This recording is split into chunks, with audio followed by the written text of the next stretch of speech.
đắt thôi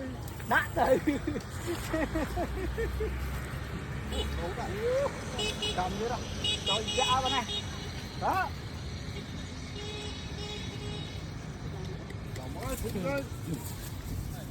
phải vừa lươn thích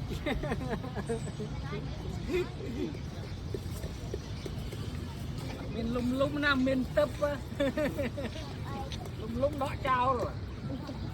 ôi trời cái trăng tin được mấy